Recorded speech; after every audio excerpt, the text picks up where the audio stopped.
Graças a paz, irmãos. Vamos abrir as nossas Bíblias no livro do profeta Jonas, capítulo 3 e o versículo de número 10. Jonas, capítulo 3, obrigado, e o versículo de número 10.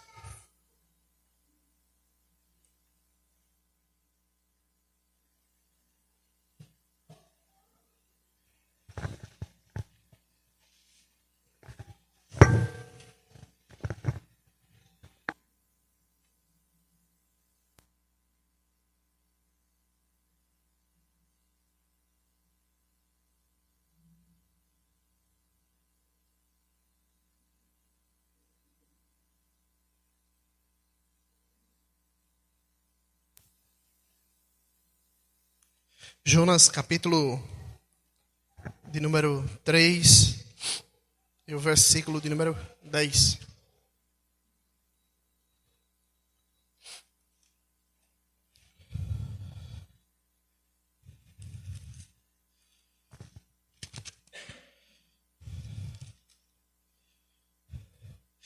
Diz assim a palavra do Senhor: Viu Deus o que fizeram, como se converteram do seu mau caminho. E Deus se arrependeu do mal que tinha dito lhes faria e não fez. Vamos orar ao Senhor. Muito obrigado, Pai, pela tua santa palavra.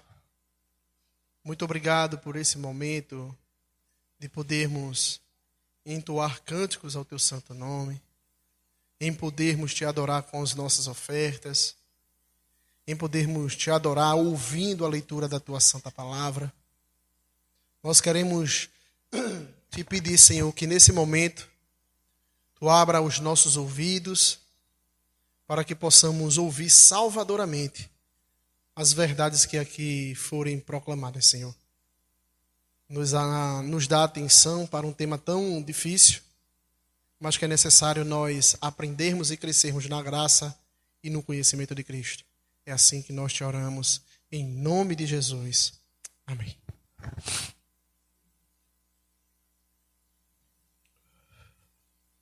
Se alguém perguntasse como saber se um Deus é verdadeiro ou não, o que você responderia? Se alguém chega para você e diz assim: como é que eu posso saber se um Deus é verdadeiro ou não? Eu não estou perguntando se Deus existe ou não. Estou perguntando, se existe um Deus, como eu saber que esse Deus é um Deus verdadeiro ou não é o Deus verdadeiro? O tema da nossa mensagem hoje é o arrependimento de Deus. O arrependimento de Deus. O versículo de número 10 de Jonas trata justamente da maneira como Deus tratou a cidade de Nínive após eles se arrependerem da mensagem trazida pelo profeta Jonas. Nínive, ao ouvir a mensagem, se arrepende de imediato, seu rei, seus súditos e todos os cidadãos daquela cidade. Então todo mundo se arrepende. E a reação de Deus, mediante o arrependimento de Nínive, diz o texto bíblico, é que ele se arrependeu e não fez o que disse que iria fazer. Está no versículo 4. Em 40 dias, Nínive será subvertida ou destruída. O arrependimento de Deus. Há uma visão moderna a respeito do arrependimento de Deus, que é uma visão humanista. E esse é o nosso primeiro ponto do sermão. Uma visão humanista a respeito do arrependimento de Deus. Esse movimento ficou conhecido como teísmo aberto. Teísmo aberto. No Brasil, chegou com o nome de teologia relacional. O que seria o teísmo aberto, irmãos? É a ideia de que o futuro está em aberto. O futuro ainda não foi tudo planejado e decidido como as coisas devem acontecer. Daí o nome teísmo, Deus aberto. Ou seja, o futuro para Deus ainda está em aberto. Essa é a visão dessa teologia ou desses defensores dessa teologia. Para Deus, o futuro ainda não está decidido, está em aberto. É uma folha em branco a ser construída pelas ações humanas. Ou pelo menos grande parte do futuro. No Brasil, como eu disse, essa teologia chegou com o nome de teologia relacional. Qual é a ideia que os proponentes ou os defensores da teologia relacional querem trazer? Eles defendem exatamente a mesma coisa do teísmo aberto, mas eles trazem uma ênfase diferente.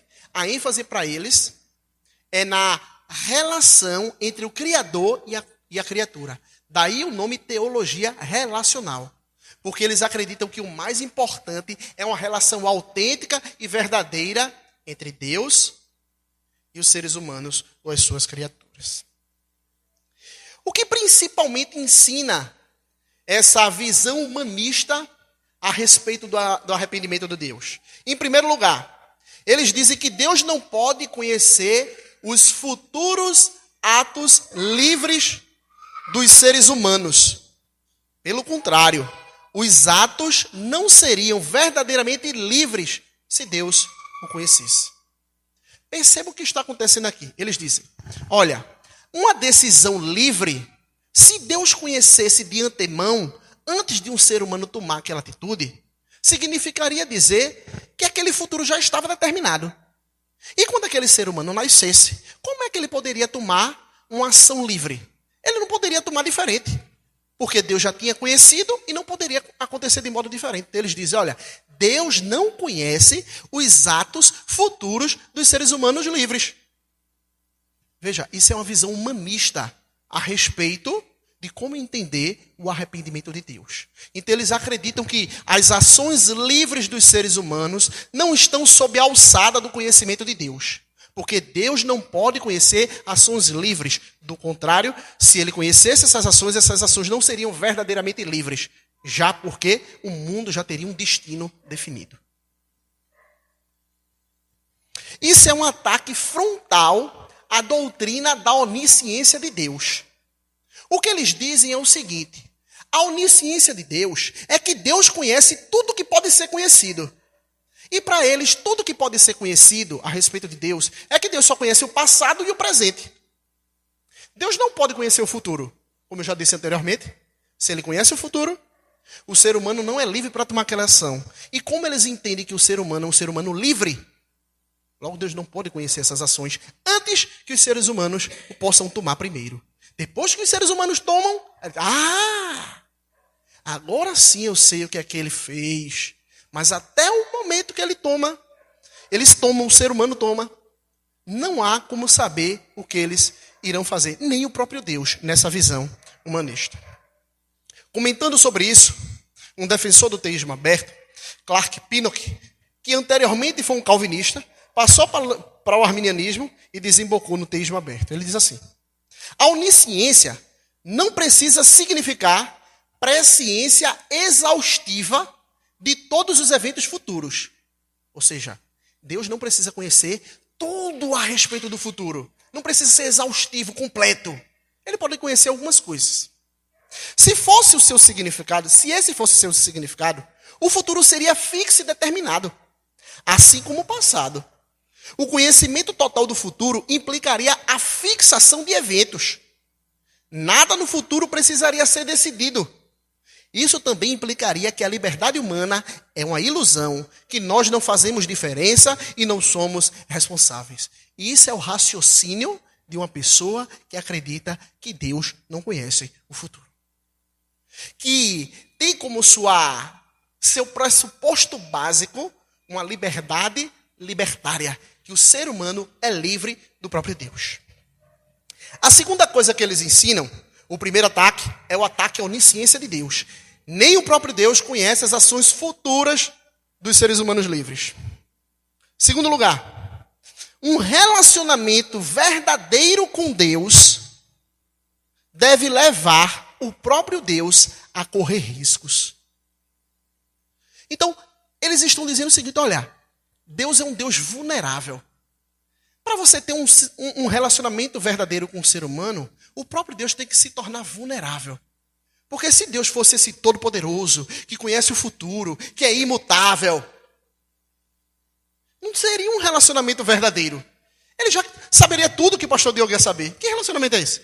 Um relacionamento verdadeiro é aquele que não sabe o que o pastor Diogo vai fazer, corre risco ao entrar no relacionamento com ele, porque ele pode simplesmente ir mais na frente e deixar Deus, desobedecer a Deus, fazer alguma coisa que Deus disse que não era para fazer.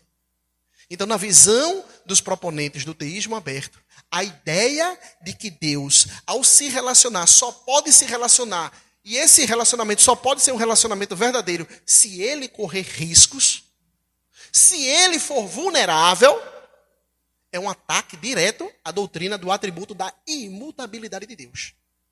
A Bíblia diz que Deus é um ser imutável. Tiago vai dizer isso, que em Deus não há sombra de variação alguma. Mas eles dizem, não há sim.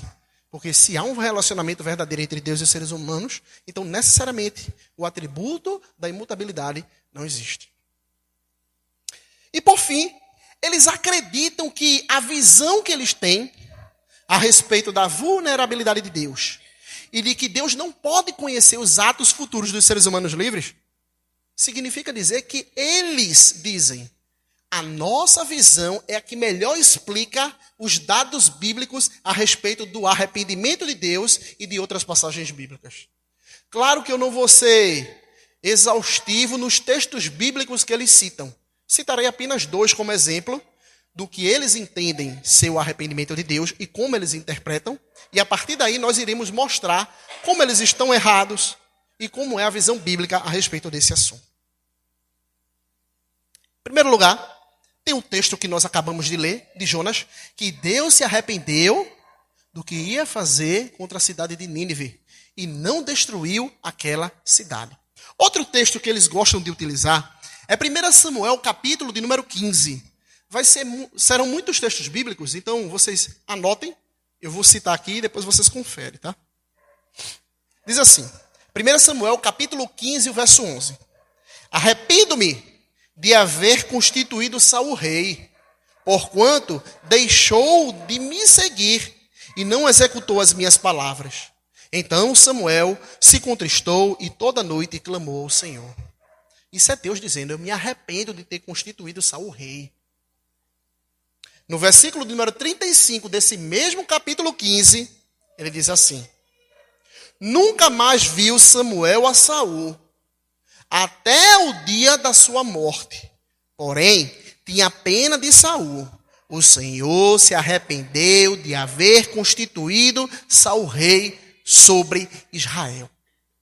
Comentando sobre esse texto, Gregory Boyd, que é um defensor do teísmo aberto, diz assim, o senso comum nos diz que só podemos nos arrepender de uma decisão tomada se ela resultou em algo diferente do que supusemos ou esperamos quando foi tomada. Então, se Deus se arrependeu, é porque Deus foi surpreendido.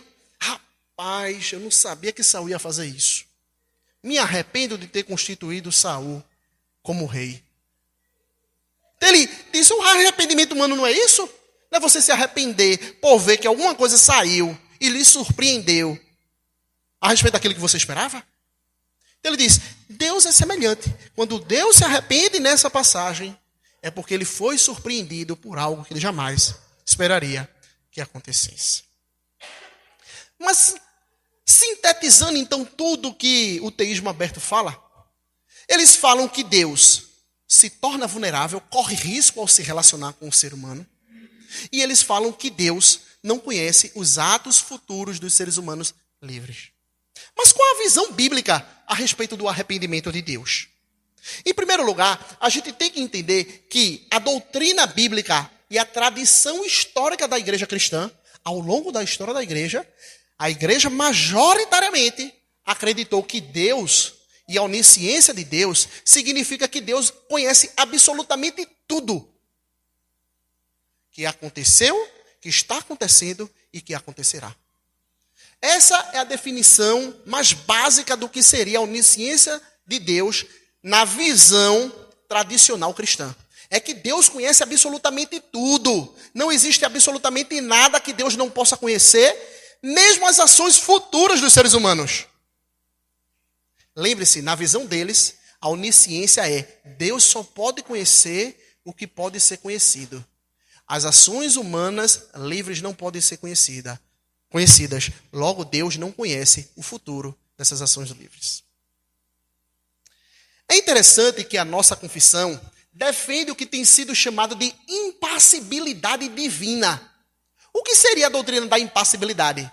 É que Deus não tem paixões, não tem sentimentos. Mas a gente vai explicar o que significa isso. Mas veja o que diz a nossa confissão no capítulo 2, a seção 1. Há um só Deus vivo e verdadeiro, o qual é infinito em seu ser e perfeições. Ele é um espírito puríssimo, invisível, sem corpo, membros ou paixões. Deus não tem corpo, membros ou paixões. A palavra é exatamente a palavra para impassibilidade. Deus não possui sentimentos. Um outro proponente dessa visão do teísmo aberto diz assim: o Deus do teísmo clássico da história da igreja cristã é feito de estofo duro. Ele é poderoso, autoritário, inflexível. Por isso, os doces sentimentos dos quais nós lemos nos profetas são meramente exemplos de licença poética. Ele está fazendo uma crítica. O Deus do teísmo clássico, o Deus que é conhecido na teologia cristã tradicional ao longo da história da igreja, não acredita que ele tenha sentimentos.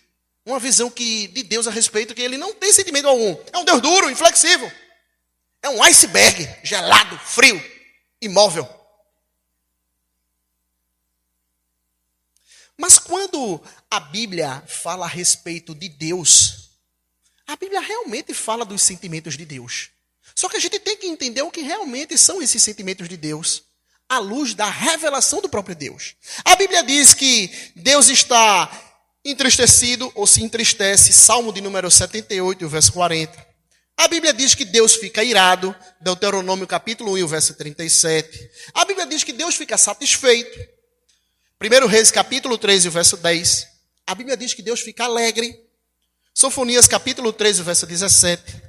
E a Bíblia diz que Deus se compadece diante do sofrimento do seu povo. Tudo isso é sentimento. Está em Juízes capítulo 2, verso 18. A gente poderia enumerar outras passagens bíblicas. Mas aqui são apenas algumas passagens para demonstrar que Deus tem sentimento. Ele tem reações diante das atitudes humanas. Mas a Bíblia também diz que Deus tem pés, que Deus tem olhos. Mas como é que a gente pode coadunar essas verdades com a ideia de que Deus é espírito? Como é que a gente pode dizer que Deus tem pés? A Bíblia diz que o Salmo, muitos salmos dizem isso, né? Que o Salmo de número 110, se eu não me engano, diz isso, que a terra é a estrada dos pés de Deus. Mas Deus tem pé? Ele é canhoto? Ele é destro? A Bíblia diz que Deus é espírito.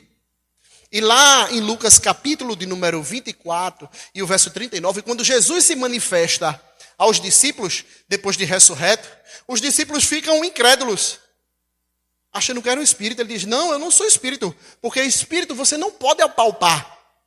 Toca em mim. Então, realmente, Deus é espírito e ele não tem corpo, mas a Bíblia fala a respeito dele com olhos, pés, com mãos. O que isso significa? Será que realmente Deus tem corpo? Evidentemente que não. Isso é uma forma de Deus revelar-se ao ser humano. Isso é uma acomodação de Deus ao tratar com o próprio ser humano. Vocês já pararam para pensar que Deus é um ser transcendente? Deus é um Deus que está muito além da criação. Como é que esse Deus todo-poderoso, transcendente, inacessível, como é que ele poderia conversar com um ser humano finito, minúsculo, diante da sua grandeza? Como é que ele se relaciona com ele, com um ser humano? Então ele tem que se acomodar. Na linguagem de Calvino, ele tem que balbuciar para que a gente possa entender o que ele está falando conosco. Quem aqui teve criança ou tem criança sabe o que é isso. Você tem que se ajoelhar muitas vezes, conversar, tentar falar na palavra dele para ver se ele consegue entender. Imagine Deus tentando falar com o ser humano. Então, essas expressões são maneiras de Deus querer comunicar alguma coisa e não de revelar exatamente e literalmente uma parte física do seu corpo. Mas claro que quer comunicar alguma coisa. Não é que quando Deus diz que tem pés, isso não significa nada não. É só que ele quis se acomodar, mas não significa nada não. Claro que significa alguma coisa. Mas não que ele tenha literalmente pé. Não que ele tenha literalmente olhos. Não que ele tenha literalmente ouvidos, narinas. Mas todos esses textos querem comunicar alguma verdade a respeito do próprio Deus. E muitas vezes, os defensores do teísmo aberto, eles propõem duas visões em relação aos sentimentos de Deus. Uma é que Deus não tem sentimento nenhum, e a outra é a visão que eles têm a respeito do sentimento de Deus. Eles dizem, Deus se alegra como a gente se alegra. Deus se entristece como a gente se entristece. Deus se arrepende como a gente se arrepende. Então, ele tem como ponto de referência último a respeito de como nós devemos ver os sentimentos de Deus, o próprio ser humano.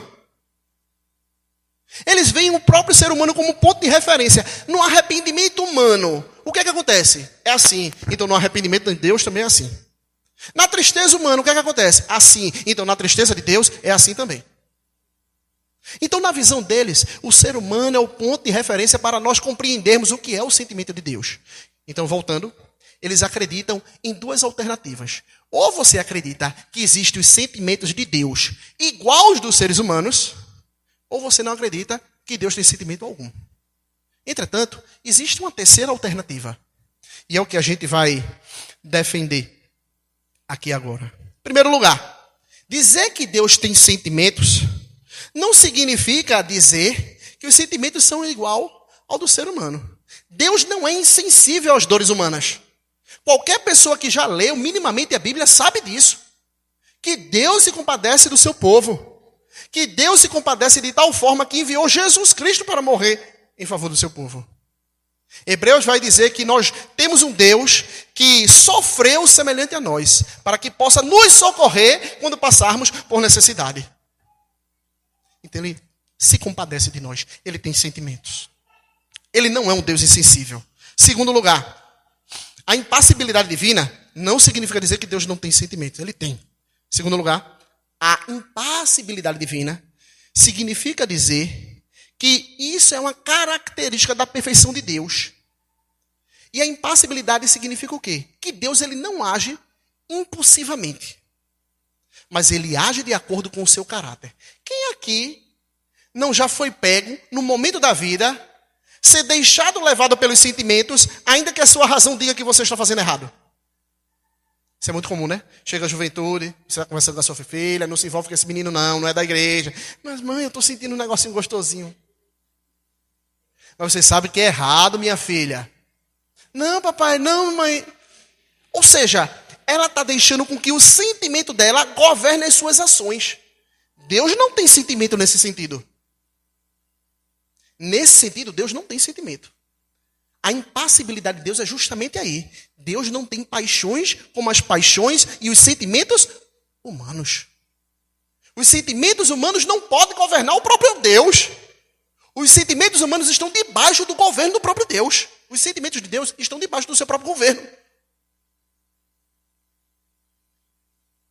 E por fim, a ideia da impassibilidade divina significa dizer que se Deus fosse sujeito a essas paixões, ele poderia ser influenciado por fatores externos a ele e comprometeria a sua soberania. Em outras palavras, imagine que se Deus agisse que nem a gente age.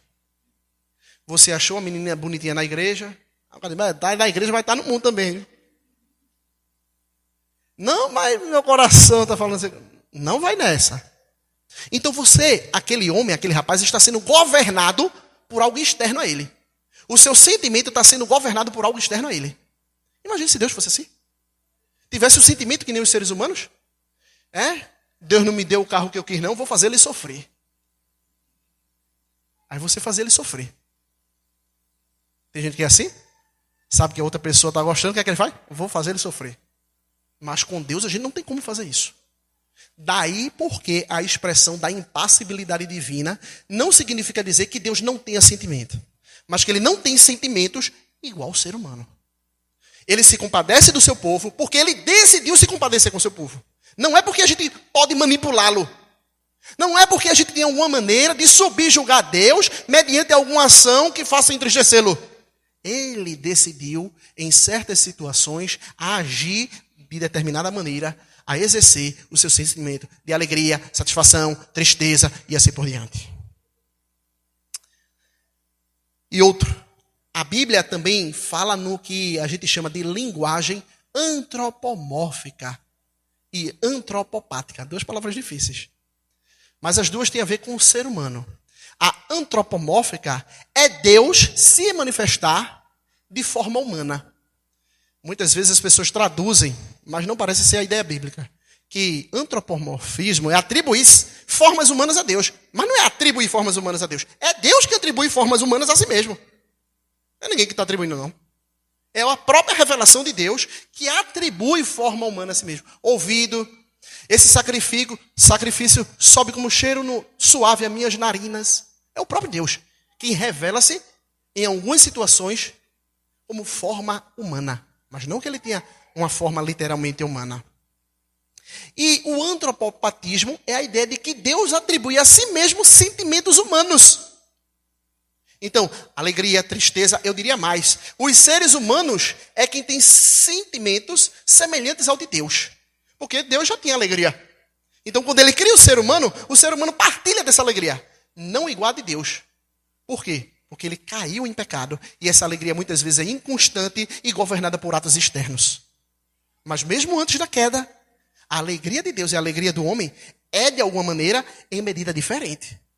A satisfação de Deus e a satisfação humana, mesmo antes da queda, é diferente. Imagine após a queda do homem. Então, o antropomorfismo lida com a ideia de que, ao lermos as Escrituras, a gente tem que ter cuidado, porque Deus está manifestando-se, muitas vezes de forma humana, mas não significa dizer que ele literalmente tem corpo humano, ou tem sentimentos igual ao dos homens. Mas qual é a base bíblica para nós defendermos uma visão correta dos sentimentos de Deus, ou do arrependimento de Deus, ou do conhecimento de Deus a respeito do futuro? Combatendo então aquela visão humanista errada. Existem textos bíblicos que tratam do conhecimento exaustivo de Deus, completo de Deus sobre o futuro. O Salmo 139, o versículo 4 diz assim: ainda a palavra não me chegou à língua, e tu, Senhor, já conheces toda. A palavra não chegou nem ainda. A sua língua é futuro, mas Deus já conhece todas. Ainda no Salmo 139, verso 16, diz assim: os teus olhos me viram a substância indiforme, e no teu livro foram escritos todos os meus dias, cada um deles escrito e determinado, quando nenhum deles havia ainda. Será que parece que o mundo está aberto? Será que Deus não conhece as ações livres? O salmista está dizendo, está tudo escrito. Foi escrito e determinado pelo Senhor. Meu futuro não é um livro aberto. Pelo contrário, é um livro escrito e fechado.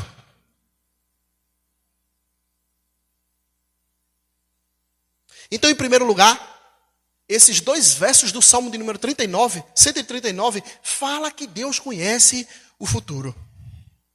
Mas Deus, ele também conhece o futuro. E a pergunta inicial do nosso sermão é: como saber que um Deus é um Deus verdadeiro?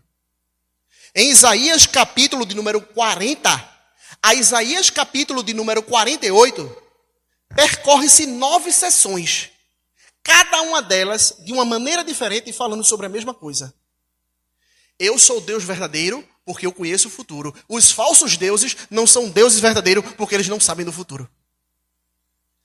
A sessão todinha do capítulo de número 40 a 48 é justamente falando sobre isso. Que Deus conhece o futuro. Por isso, é um Deus verdadeiro. E vocês, falsos deuses, anunciem o futuro? Ah, vocês não anunciam, né? Então quem adora vocês são inúteis, porque não adoram o Deus verdadeiro. Então, uma marca do que é ou de quem é o Deus verdadeiro é porque esse Deus verdadeiro conhece o futuro antes mesmo de acontecer, evidentemente. Isaías capítulo número 41, o verso 22 e 23 diz assim: trazei e anunciai-nos as coisas que hão de acontecer. Isso ele está falando para os deuses. Relatai-nos as profecias anteriores, para que atentamos para elas e saibamos se cumpriram. Ou fazei-nos ouvir as coisas futuras. Anunciai as coisas que ainda hão de vir, para que saibais que sois deuses. Isaías capítulo 46, o verso de número 8 a 10 diz assim: lembrai-vos disto e tende ânimo. Tomai-o a sério, ó prevaricadores. Lembrai-vos das coisas passadas da antiguidade, que eu sou Deus e não há outro. Eu sou Deus e não há outro semelhante a mim, que desde o princípio anuncio o que há de acontecer, e desde a antiguidade as coisas que ainda não sucederam, que digo, o meu conselho permanecerá de pé, farei toda a minha vontade. O Senhor está contrastando os falsos deuses com ele sendo o verdadeiro Deus. E a maneira com que ele faz isso, nessa longa sessão de Isaías, é dizendo: eu conheço o futuro e vocês não conhecem o futuro. Então negar que Deus conhece o futuro é necessariamente negar a veracidade de Deus e que ele é o verdadeiro Deus. Ninguém que é um cristão pode negar que Deus conhece o futuro, porque essa é uma marca de identificar que ele é o verdadeiro Deus.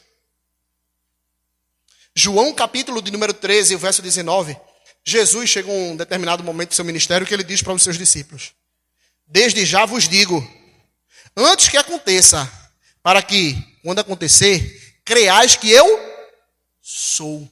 Uma expressão tirada justamente de Isaías capítulo 46. Eu anuncio as coisas que ainda vão acontecer. Jesus vem e diz: eu estou dizendo todas essas coisas para que quando acontecer, vocês creais que eu sou. O próprio Jesus conhecia o futuro de modo infalível. Mas, tudo bem, será que existem textos bíblicos que tratam de Deus conhecendo as ações e as decisões dos seres humanos do que eles irão fazer ainda? Porque esse é o buziles da questão. Essa é a problemática. Os que defendem o teísmo aberto dizem: olha, Deus conhece muita coisa a respeito do futuro. O que ele não conhece são as ações livres dos seres humanos. Mas a Bíblia diz que as decisões futuras dos seres humanos, que eles chamam de ações livres, é conhecida pelo próprio Deus. A Bíblia menciona em João capítulo de número 13 e o verso 38, a negação de Pedro. E é interessante que esses defensores do teísmo aberto, que acreditam que Deus não conhece o futuro, que Deus é vulnerável ao se relacionar conosco, eles dizem o seguinte: quando você vai falar que Deus havia pronunciado de antemão que o faraó teria o seu coração endurecido, Deus diz isso a Moisés. Deus lá em Êxodo diz a Moisés: Moisés, olha, eu vou te enviar a faraó, mas eu vou endurecer o coração de faraó e ele não vai deixar vocês irem. Sabe como é que eles interpretam o texto? Eles dizem assim: não, é porque ele já conhecia faraó. Faraó era um cara ruim. Então, sabe? A minha filha tem alguma razão nessa visão, nessa colocação. A minha filha, quando a gente vai no supermercado e ela quer alguma coisa, a gente diz não. Mas pode ter certeza, meu irmão. É uns 30, 40 minutos chorando, pedindo a mesma coisa. Então, a gente pediu, ela pediu. Eu disse: já sei o que, é que vai acontecer. 30 minutos aí de choro. Então, na visão deles, Deus então conhece tanto aquela pessoa que sabe mais ou menos prever o que ela vai fazer. Entretanto, meu irmão, com base em que Deus poderia prever, Jesus poderia prever que Pedro negaria a ele 3 vezes. Não 1, não 2, não 3, ou não 4, não 5, não 6, 3 vezes. Com base em que? O que é que Pedro fazia para dizer: quando você vai me negar, vai ser 3 vezes? Então a única explicação para Jesus saber que Pedro iria negá-lo 3 vezes, não é com base no caráter de Pedro. Já conheço esse Pedro, tu é muito ranzinza. Tudo bem, poderia conhecer que ele iria negar. Será? Mas se conhecesse, como é que ele saberia, com base no caráter de Pedro, que ele negaria 3 vezes? Então, a negação de Pedro é uma demonstração que as ações dos seres humanos futuras são conhecidas pelo próprio Deus. E aqui eu quero emendar. Os que defendem o teísmo aberto estão certos na seguinte afirmação: se Deus conhece o futuro não é livre. Os atos dos seres humanos não são livres. E eles estão certos. Se Deus já conhece o futuro, é porque Ele determinou o futuro. E os seres humanos não têm liberdade em relação a Deus, a mudar os eternos decretos do Senhor. Isso é impossível. Por isso que Isaías diz que o meu conselho permanecerá de pé. Eu farei toda a minha vontade. Os decretos eternos do Senhor não podem ser mudados. Você pode exasperar, você pode achar ruim, pode ficar ruim de descer na sua goela essa verdade, mas é uma verdade que está baseada na palavra de Deus. O futuro não está aberto.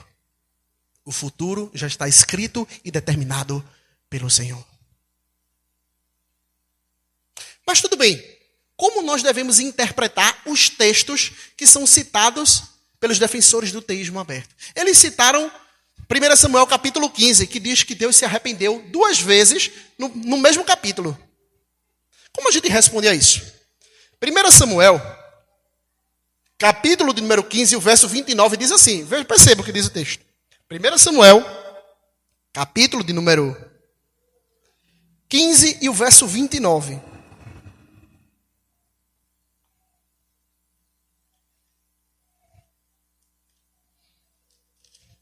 No mesmo capítulo que diz 2 vezes que Deus se arrependeu, no versículo 29, no mesmo capítulo diz assim: também a glória de Israel não mente, nem se arrepende, porquanto não é homem para que se arrependa. Deus mais em cima tinha dito que se arrependia, mais embaixo que se arrepende. E no meio ele diz: a glória de Israel não mente nem se arrepende, porque ele não é homem. Veja que isso daqui é uma das expressões mais fortes a respeito da imutabilidade de Deus. Que Deus não é semelhante ao arrependimento humano suscetível às incertezas do futuro. Deus conhece absolutamente tudo. Ele não é semelhante ao homem. E perceba o paralelo. Deus nem se arrepende nem mente. Há um paralelo entre o arrependimento humano e a mentira. E Deus não pode se arrepender nesse sentido. Então, há um sentido em que Deus pode se arrepender. A Bíblia deixa isso claro. Mas não é igual ao arrependimento humano. A Bíblia também deixa isso claro. Esse próprio versículo, no próprio capítulo de 1 Samuel, capítulo 15, deixa isso claro. Que o arrependimento de Deus não é, na sua totalidade, igual ao arrependimento humano. Mas o que o arrependimento de Deus significa nesse texto de 1 Samuel, capítulo 15? Comentando sobre isso, Bruce Warren diz assim: o Deus verdadeiro não fica surpreso com o que ocorre, mas se importa profundamente com o pecado que se revela. Seu proceder é estável e seu conhecimento é perfeito, mas sua preocupação com as ações humanas também é imensamente genuína. Então, o arrependimento de Deus aqui está falando da tristeza genuína de Deus ante o pecado de Saul. E não a surpresa, mas o entristecimento profundo e real. Saul pecou contra mim. Isso, eu decidi me entristecer nessa situação. É isso que significa. E não que Deus, eita, me surpreendi, fui pego de surpresa. Jamais imaginei que Saul faria um negócio desse. Não, nesse sentido, Deus não se arrepende. Voltemos então agora para Jonas capítulo 3 e o verso 10. Que diz assim: viu Deus o que fizeram, como se converteram do seu mau caminho, e Deus se arrependeu do mal que tinha dito, que lhes faria, e não fez. Como interpretar esse texto aqui? Mediante a ação dos ninivitas, Deus tem uma reação diferente. A gente tem que entender que no Antigo Testamento existem profecias que são condicionais. Embora na superfície pareça ser uma profecia incondicional. Deus disse isso e isso vai se cumprir. A Bíblia fala que existem profecias que são condicionais. Veja o que diz Jeremias, capítulo de número 18, o verso 7 ao 10. Esse texto é importantíssimo para a gente compreender o texto de Jonas, tá? Jeremias, capítulo 18, o verso 7 ao 10 diz assim: no momento em que eu falar acerca de uma nação ou de um reino, para o arrancar ou derribar e destruir, se tal nação se converter da maldade contra a qual eu falei, também eu me arrependerei do mal que pensava fazer-lhe. No momento em que eu falar acerca de uma nação ou de um reino, para edificar e plantar, se ela fizer o que é mal perante mim e não der ouvidos à minha voz, então eu me arrependerei do bem que houvera dito que lhe faria. Deus está dizendo assim: eu estou falando sobre bem, mas andou no mau caminho. Deus então pode trazer, ao invés de bênção, juízo para aquela nação. Ao invés de juízo, bênção para aquela nação, se aquela nação se converter. Então, no texto de Jeremias, fica claro que Deus deixa implícito que certas profecias, não são todas, tá? Mas algumas profecias bíblicas é condicional à resposta humana. Se o homem se arrepende e obedece ao Senhor, Deus vem com bênçãos. Se o homem continua em desobediência, ele recebe o juízo do Senhor. Comentando sobre esse texto em específico de Jonas, Robert Chisholm diz assim: a mensagem de Jonas era simples. Em 40 dias, Nínive seria destruída pelo juízo divino. Verso 4. A mensagem soa incondicional, diz ele, mas a referência a 40 dias sugere que pode haver uma janela de oportunidade para Nínive se arrepender e ser poupada. Jonas veio com a mensagem de destruição. Vocês serão destruídos, mas em 40 dias. Por que 40 dias? Por que não de imediato?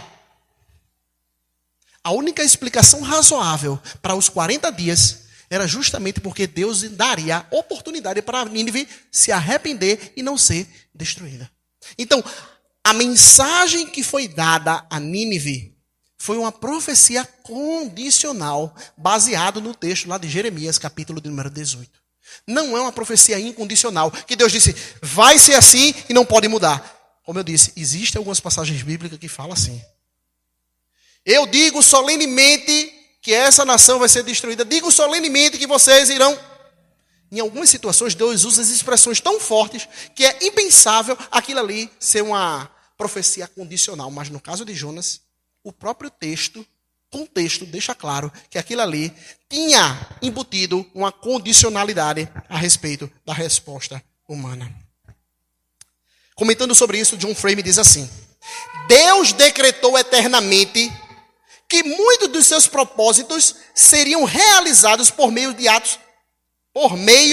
de suas criaturas, inclusive a oração intercessória e as respostas das pessoas à profecia. Então, desde a eternidade, Deus determinou, se Nínive se arrepender, ela será absolvida. Eu determinei que Nínive irá se arrepender por meio do meu anúncio do juízo. E foi isso que aconteceu na história. Entretanto, a relação de Deus na história com os seres humanos, lembre-se que Deus já determinou tudo na eternidade. Antes mesmo de criar o ser humano, antes mesmo de criar o mundo. Não é que Deus vai se relacionando com o mundo, Adão vai caindo e ele diz, e agora qual é que eu faço? E ele vai construindo as coisas, agora eu vou fazer isso aqui. Antes de tudo acontecer, Deus já tinha determinado tudo. Tudo estava escrito e determinado no livro do Senhor. Entretanto, quando Deus está se relacionando na história com o ser humano, Ele não se relaciona como seus decretos eternos. Ele se relaciona como um ser que se relaciona com outro. Então, quando ele está falando com o pastor Diogo e Diogo não se arrepende, ele diz, vou trazer juízo. Diogo se arrependeu, ele diz, vou trazer bênção. Não é que, Diogo, olha, tu estás agindo em pecado, né? Mas nos meus decretos eternos, fica tranquilo. Já está tudo determinado, tu vai se arrepender. Não, ele se relaciona com o ser humano na história como realmente um relacionamento real entre um ser criado e o seu Criador. Entretanto, todas essas ações na eternidade já foram determinadas pelo próprio Deus. Eu espero que tenha ficado claro que essa é a parte mais complicada do sermão. Então, para definirmos o que não seria o arrependimento de Deus. Em primeiro lugar, o arrependimento de Deus não pode ser que Deus tenha lamentado por algum pecado que tenha cometido. É assim que muitas vezes o ser humano se arrepende, por algum pecado que cometeu. Deus não pode jamais se arrepender nesse sentido. Em segundo lugar, Deus não pode se arrepender como uma forma de surpresa que ele teve com algum acontecimento. O ser humano muitas vezes se arrepende. Rapaz, me arrependi de ter ido para aquele emprego. Se fosse em outra época, tinha... Então a gente se arrepende porque a gente é surpreendido. Deus, nesse sentido, ele não pode se arrepender. Ele não pode se arrepender lamentando por algum pecado que cometeu, porque ele é santo. E ele não pode se arrepender sendo surpreendido por algum... se eu soubesse, tinha feito de outro jeito. Por que isso não pode acontecer? Porque Deus conhece o futuro e conhece absolutamente tudo. Mas o que é o arrependimento de Deus? O arrependimento de Deus na Bíblia fala da sua tristeza profunda diante da desobediência humana.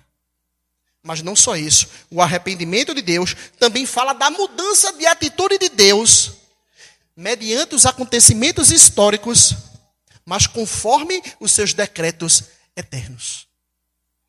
Deus na história realmente muda. O que é que tinha contra mim e contra você? Uma sentença de morte eterna. Porque éramos desobedientes e filhos da ira. Mas à medida que nós ouvimos a palavra da verdade, o evangelho da vossa salvação, e tendo nele crido, fomos selados com o Espírito Santo da promessa. Então a nossa sorte foi mudada. Deus na história tirou o seu ato que estava de juízo e colocou um ato de bem-aventurança eterna. Porque nós nos arrependemos e cremos no Senhor. Para finalizarmos então esse momento. As implicações de nós negarmos o conhecimento exaustivo de Deus sobre o futuro. O conhecimento de Deus a respeito de tudo que pode acontecer. Comentando sobre isso, John Piper diz assim: teologia ruim machuca pessoas, mas cedo ou mais tarde, um pensamento errado sobre Deus leva a uma crença errada. E uma crença errada leva ao enfraquecimento da vida espiritual e moral. E, por fim, a condenação. Muitas vezes a gente acha que questão de doutrina, pastor, diga ao meu filho que não pode fazer sexo antes do casamento. Esse negócio de doutrina para lá. Como se doutrina, ensinamento doutrinário, fosse algo de menos importância do que a moralidade. E eu estava comentando hoje de manhã que, num determinado momento do ministério de Jesus, Jesus disse: cuidado com o fermento dos fariseus. Os discípulos ficaram doidos. Eita, será que é pão? Será que é isso? Eita, vamos passar na padaria. Fechou. Aí Jesus: não estou falando disso. Estou falando da doutrina dos fariseus. Jesus tinha um cuidado com a questão doutrinária. A falsa doutrina prejudica a vida de uma pessoa. A falsa doutrina não é para os teólogos. Isso tem a ver com a minha e com a sua vida espiritual. Isso tem a ver com vida eterna e com condenação eterna. Então, a negação do conhecimento exaustivo de Deus traz alguns prejuízos. Em primeiro lugar, é a ideia de que Deus pode cometer erros. Eu coloquei aquele Elton naquela igreja, mas ele pisou na bola. Rapaz, como eu errei. Então, como é que você vai servir a um Deus que comete erros? Como é que você vai servir a um Deus que não sabe o que vai acontecer daqui a 5 minutos? Porque você não tomou aquela atitude. Segundo lugar, o enfraquecimento no Deus que responde às nossas orações. Aqueles que estão perdidos. Como é que você vai orar para que Deus salve uma pessoa perdida se Deus não pode interferir na liberdade da pessoa? Está lá o seu pai indo para o inferno, aí você vai orar a ele. Aí ele vai dizer: tu sabe que eu não posso interferir, né? Então assim, vai orando daí que eu vou orando daqui. Então Deus entra no relacionamento. Ora daí que eu oro daqui de cima também. Que Deus é esse? Um Deus que não age mediante as decisões humanas não é o Deus bíblico. O Deus bíblico é o Deus que mudou a minha ação, mudou a sua ação, mudou o seu coração, mudou a sua volição, a minha volição, os meus pensamentos e os seus pensamentos. É um Deus que interveio em nossas ações. Terceiro lugar, Como é que nós podemos servir a um Deus que não conhece o futuro, mas ao mesmo tempo a Bíblia diz que todas as coisas cooperam para o bem daqueles que amam a Deus? Como é que Deus pode fazer essa afirmação? Olhe, todas as coisas vão cooperar para o seu bem, mas aquela pessoa ali vai fazer um mal a você, eu não posso fazer nada. Fazer o quê? O que eu posso fazer? Eu nem sei o que ela pode fazer daqui a 5 minutos. Que Deus é esse? Que pode afirmar ao mesmo tempo que todas as coisas cooperam para o nosso bem, mas não sabe que uma pessoa que está ao nosso lado vai fazer daqui a 5 minutos. Isso quebra a nossa confiança em que todas as coisas estão cooperando, até os males que nos acontecem, cooperam para o bem, para nos transformar à imagem de Jesus. Em penúltimo lugar, essa visão a respeito de um Deus que não conhece o futuro, que não pode agir nas ações humanas, ela cria em nós uma ansiedade para um mundo já bastante ansioso. Vocês já pararam para pensar por que nós temos um coração muitas vezes ansioso, pecaminosamente falando? Justamente porque a gente não tem acesso à cortina do outro lado, que é a cortina do futuro. Imagine se Deus abrisse a cortina e dissesse, dá uma olhadinha. Eita, meus filhos, casam, graças a... Meu Deus, está ali, que lindo. Aí você deitaria despreocupado, não é isso? E muito obrigado, Senhor. Agora não vou mais me preocupar com nada. A ansiedade é justamente porque eu e você não conhecemos o futuro. Nós não conhecemos e não temos acesso ao que vai acontecer futuramente. Pelo menos em algumas coisas. Mas imagine você saber que o próprio Deus que você serve também não conhece o futuro. Aí é de enlouquecer um. Porque se você já tem aquela ansiedade, você não sabe o que vai acontecer na prova, você não sabe o que vai acontecer naquele emprego, se você vai passar ou não. Aí quando você vai orar a Deus, infelizmente eu também não sei não. Aí você sai simplesmente destruído. E o remédio contra a nossa ansiedade é a afirmação bíblica de que Deus conhece o futuro. Você pode não conhecer o futuro. Eu não conheço o futuro. Mas uma coisa nós podemos descansar, que o nosso Deus, o Todo-Poderoso, aquele que não poupou o seu próprio Filho, antes nos entregou, como não nos dará conjuntamente com Ele todas as coisas? É nesse Deus que nós podemos descansar. É nesse Deus que nós podemos confiar. É nesse Deus que nós podemos deitar, dormir, em saber que Ele controla todas as coisas para o bem daqueles que o amam.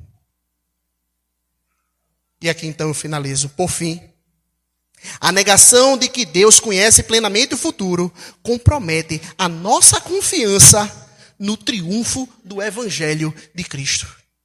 Isso aqui é a coisa mais fundamental. Como é que eu sirvo a um Deus que não conhece o futuro, mas ao mesmo tempo me garante uma vida eterna com Ele para todo sempre?